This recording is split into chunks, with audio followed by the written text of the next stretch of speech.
During his tenure at multiple hospitals, this man is suspected of killing as many as hundreds of patients. When he was interrogated, he kept saying, "I can't," to evade responsibility, and even showed a fierce and crazy expression as if he knew that the law couldn't do anything to him even after his arrest. Charlie's confidence was not without reason, as the hospital, for the sake of its reputation and performance, dared not disclose the suspicious operations of its staff. It was all because of a kind and just nurse named Amy that he was discovered. In 2003, Charlie was fired from his previous hospital because too many patients under his care died. On his first day at the new hospital, he met the warm-hearted and kind Amy, who greeted him warmly. Amy showed Charlie around the workplace and taught him how to get medicine from the self-service medicine cabinet. In Amy's opinion, although Charlie was shy, he was very proficient in his work and full of compassion for patients. Because he was busy taking care of the patient, Charlie missed the supper time at the restaurant. Amy generously invited him to have the egg salad she brought with her. After chatting, Amy found that they not only had similar tastes, but were also both single parents. No matter what joke Amy made, Charlie could quickly understand her meaning and give an appropriate response. This tacit understanding and capable partner made Amy's work much easier. But what truly made the two become the best partners was the secret that Amy had a serious heart disease. She had been delaying the operation because she still had 4 months of work left before her company would issue her a medical insurance card. Before getting the card, she couldn't let anyone know she was ill. But when Charlie discovered her secret, he showed no surprise or accusation, only tender care and comfort. After Amy recovered, she told Charlie about her situation. Charlie said he would support her unconditionally.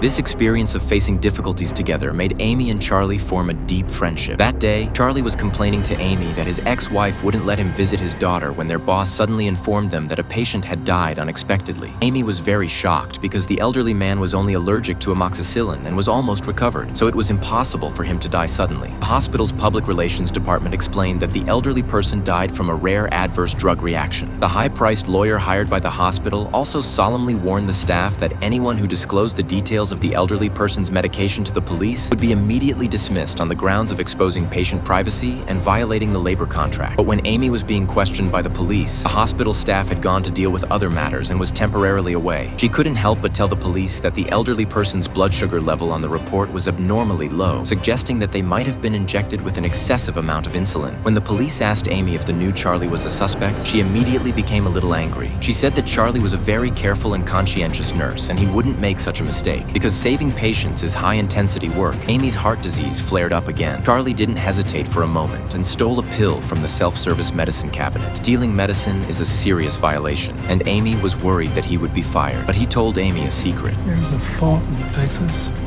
so if you cancel the request late enough, it opens anyway. Amy's condition has temporarily stabilized, but Charlie has a new problem. On the very day when Charlie's ex-wife spread rumors that Charlie abused his dog, said "go to hell" 15 times on the phone, and firmly refused to let him see their daughter, another patient died in a mysterious way. This young mother who was injured in a car accident had clearly been out of danger and her condition had improved. But shortly after her husband and child returned home, she began to lose consciousness, her pupils dilated and unable to focus. When Amy checked her lab report, she found that she had been injected with insulin. With the death of this young mother, Amy finally began to suspect Charlie. The number of patients who died mysteriously due to insulin was increasing, and Charlie happened to be able to steal medicine. Amy found out through the internal system that Charlie had worked in 9 hospitals. One of them happened to have a friend of Amy's. Amy asked her friend, whom she hadn't seen in years, out for a drink. The moment she heard Charlie's name, her friend's expression changed. There was a rumor about him, that he was responsible for a death, that he OD'd someone. Oh. With what? They found insulin in a dead guy's saline bag. That he was responsible for a death. That somebody had dosed them before they went out. Why did they think it was Charlie? They didn't. But we used to get codes every night. Sometimes 2 or 3, and then after he left, we got only 1 a month. After Amy was shocked, she rushed back to the hospital, quickly and carefully inspected each bag of physiological saline. How she wished there were no traces of injection on these bags.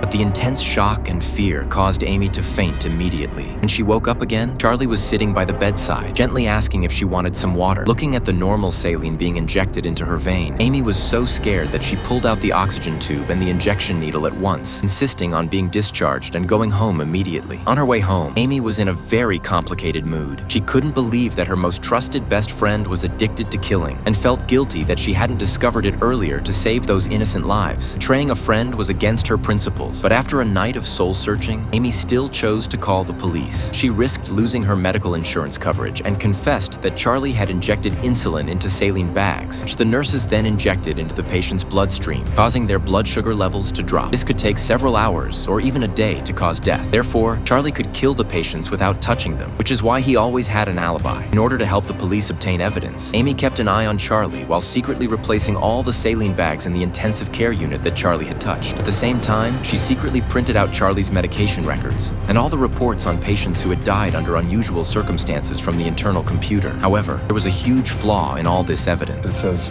cancellations, Yeah, not withdrawals. well, it's a fault in the system. So when you cancel it at the last minute, the drawer opens, but it reports it as a cancellation. This makes it look like he never got them.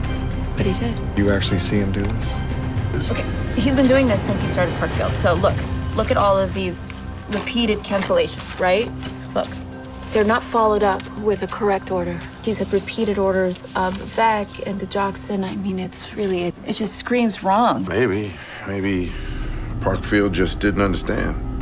The hospital's public relations manager used to be a nurse. No one understands better than her what these abnormally canceled documents mean. The reason for delaying the report of the unusual death for 2 months, until the patient had been cremated and buried, was to prevent the police and the prosecutor's office from conducting an autopsy and discovering the true cause of death. However, as the number of unusual deaths increased, the public relations manager could no longer hold back. She made up a random excuse and prepared to fire Charlie. Charlie had heard these ridiculous reasons for his dismissal countless times. It was the same at the 9 hospitals he had worked at. They would casually write a recommendation letter and send him off to another hospital where he would become someone else's problem. The profit-driven nature of hospitals will make them maintain their reputation without any scruples. The health and safety of patients are no longer the top priority of hospitals. Frontline medical staff are even treated as replaceable parts. In order to obtain evidence of Charlie's crime before he went to work at another hospital, Amy, following the police's instructions, invited Charlie out for a meal, hoping to get his confession. But Amy was too nervous. The two thoughts of not betraying her friend and making sure the criminal was punished were fighting wildly in her mind. She couldn't help but directly ask Charlie, but Charlie still chose to evade. His behavior was particularly sensitive, and he made an excuse to leave immediately. Although they didn't obtain a confession, the police still immediately decided to forcibly arrest Charlie on his way out. They had to make Charlie admit his crime through interrogation within 48 hours. The cunning Charlie, with the police having no substantial evidence, refused to admit the crime no matter what.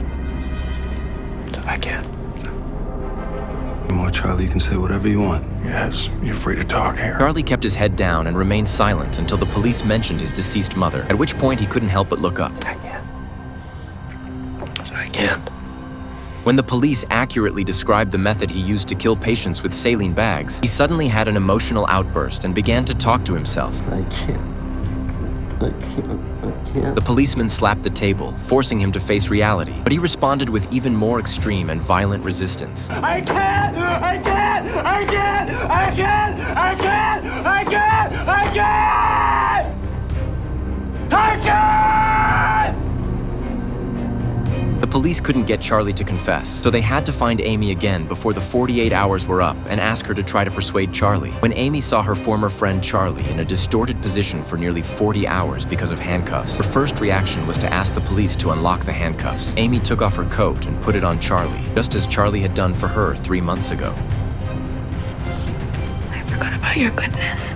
Charlie quickly lowered his head by pretending to pull his coat, desperately holding back the urge to cry. Charlie felt Amy's sincerity and finally stopped resisting. Instead, burst into tears and confessed to Amy. You know, I always just wanted to help you. I know. And I still need you. What do you need me to do? Tell the truth. I just did it. Charlie felt no remorse or repentance. He just heaved a deep sigh of relief, as if finally laying down a heavy burden, and innocently recited the names of those innocent people who had died at his hands. I understand. And there was... I can't remember his name. He was younger. Jack Ivins. Yeah, Jack. These strangers had no grudge against him. He couldn't even remember their names. To avoid the death penalty, Charlie ultimately confessed to killing only 29 people. But according to the police's estimation, the actual number of victims was at least over 400.